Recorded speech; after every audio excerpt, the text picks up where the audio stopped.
Une récente enquête Opinionway CFE-CGC a mis en évidence le lien entre performance sociale et compétitivité des entreprises. Carole Couvert, présidente de la CFE-CGC, Yves Desjacques, directeur des ressources humaines du groupe Casino, et Philippe Rodet, médecin spécialiste du stress, se retrouvent pour échanger sur le sujet. Cette démarche, c'est d'abord l'histoire d'une rencontre entre deux hommes et une femme, entre des convictions, des valeurs. C'est l'idée qu'aujourd'hui, il est possible de faire bouger les choses en entreprise.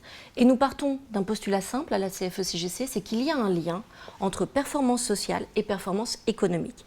Et nous l'avons d'ailleurs démontré avec le baromètre Opinionway que nous avons sorti au mois de juin 2015, qui démontre qu'une entreprise qui investit sur la qualité de vie au travail, sur le dialogue social et sur une vraie politique de reconnaissance est du coup une entreprise beaucoup plus performante.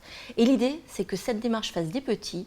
Aujourd'hui, nous sommes 3, mais demain, nous soyons 10, 15, 20. Et donc, je vais passer la parole à Yves Desjacques, DRH de Casino, pour vous expliquer le pourquoi. Pourquoi cette rencontre du troisième type et pourquoi c'est le début de quelque chose qui devrait être grand et beau. Comme directeur des ressources humaines d'une grande entreprise, je fais un constat qui est un constat partagé avec Carole Couvert, partagé avec le docteur Rodet. Quel est-il ? Il y a d'un côté un effondrement de la motivation dans nos entreprises et de l'autre une hausse du stress. D'ailleurs, la dernière enquête menée par la Ségos, enquête de climat social, montre une baisse de plus de 12 points de la motivation des salariés dans l'entreprise en quasiment un an. Faut-il considérer que ceci est inévitable ? La réponse est non. Nous considérons que nous pouvons changer le cours des choses. Comment ? En relançant le sens dans l'entreprise, en partageant la stratégie de l'entreprise avec l'ensemble de ses acteurs.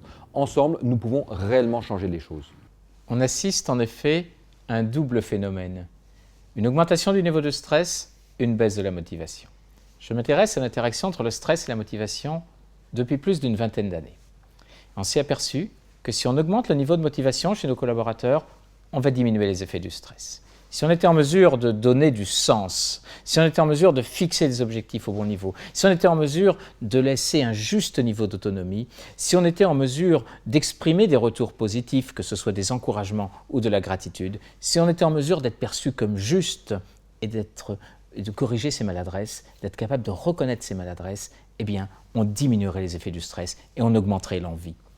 On traverse actuellement une véritable crise de l'envie et il faut que l'on redonne envie à nos collaborateurs, à nos concitoyens de s'investir, de s'engager, que ce soit dans leur entreprise ou que ce soit tout simplement dans leur vie.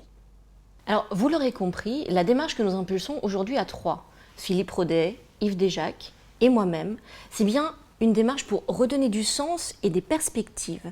Et je crois qu'aujourd'hui, c'est fondamental. C'est ce qui va garantir une démarche gagnant-gagnant entre les salariés et les entreprises.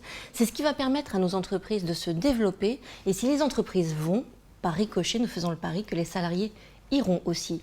C'est tout l'intérêt de notre démarche, la bienveillance, l'association à la vision, la reconnaissance. Et le fait d'être 3 pour le dire, eh bien, ça signifie qu'il est possible d'aller dans cette voie-là. Donc, rejoignez-nous. Plus nous serons nombreux, plus nous allons faire bouger les lignes et plus ça sera utile. Vous voulez en savoir plus sur la qualité de vie au travail ? Retrouvez sur Facebook et dans la presse nationale la tribune sur la qualité de vie au travail.